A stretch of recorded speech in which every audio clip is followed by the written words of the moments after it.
England kicked off their FIFA World Cup preparations with a 2-1 friendly win over Nigeria, but Raheem Sterling ended a troubled week on a low note as the Manchester City star was booked for diving.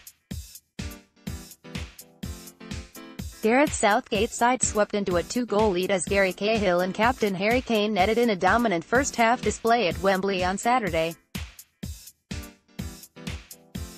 But that encouraging opening was marred by a lethargic effort from England after the interval. Iwobi reduced the deficit for Nigeria, who came close to equalizing after exposing the flaws in Southgate's three-man defense by repeatedly attacking down the flanks. Southgate still has time to work on those tactical issues as England have one more friendly, against Costa Rica in Leeds on Thursday, before they fly to Russia for their Group G opener against Tunisia in Volgograd on June 18. "We played really well, with the ball especially. Far more good situations than in recent games," Southgate insisted. "The period leading up to their goal, they changed their system and we took some time to adjust, but after that we dealt with it well. It was a decent exercise for us to adjust to that, but the England manager will also have to consider having another talk with Sterling after the City winger's latest controversy." Speaking just before kickoff, Southgate admitted he had doubts about selecting Sterling after he arrived a day late for the start of England's training camp due to a flight mix-up as he returned from holiday. Sterling had apologized to his teammates after Southgate laid down the law, but that wasn't his only issue since he joined up with England as the 23-year-old was forced to defend his new tattoo of an M16 assault rifle. After flopping for England at Euro 2016, Sterling has a point to prove and his fine form in City's Premier League title-winning campaign was on display in his eye-catching first-half performance. But Sterling couldn't stay out of trouble and was booked for an embarrassingly clear dive in a failed attempt to win a second-half penalty. "I haven't looked at the incident, but I thought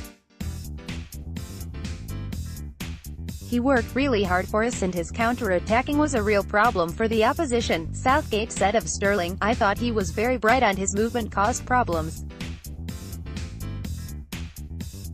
I was happy with his performance." It was that kind of evening for Southgate, with pluses and negatives in equal measure.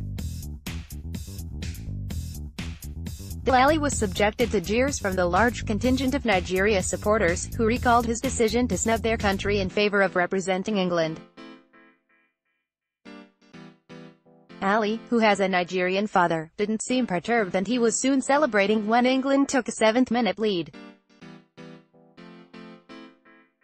Convincing, Kaseki and Trippier's precise corner picked out Cahill, who got between two Nigeria defenders to power his header past Francis Uzoho. Following an inconsistent season with Tottenham and some diffident displays for England, Ali needed to cement his place in Southgate's team and, ignoring the hail of boos, he was making a convincing case.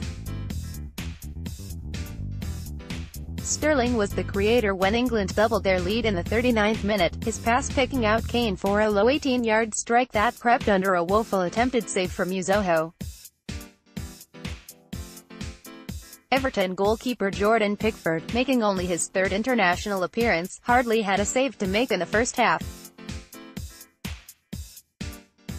But the 24-year-old was picking the ball out of the net 3 minutes into the second half as England's three-man central defence of Cahill, Kyle Walker and John Stones were exposed.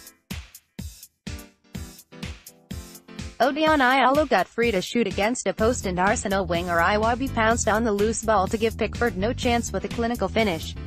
Sterling's troubles weren't quite over and he was booked for his crude attempt to win a penalty when Uzoho came off his line to block the winger's run.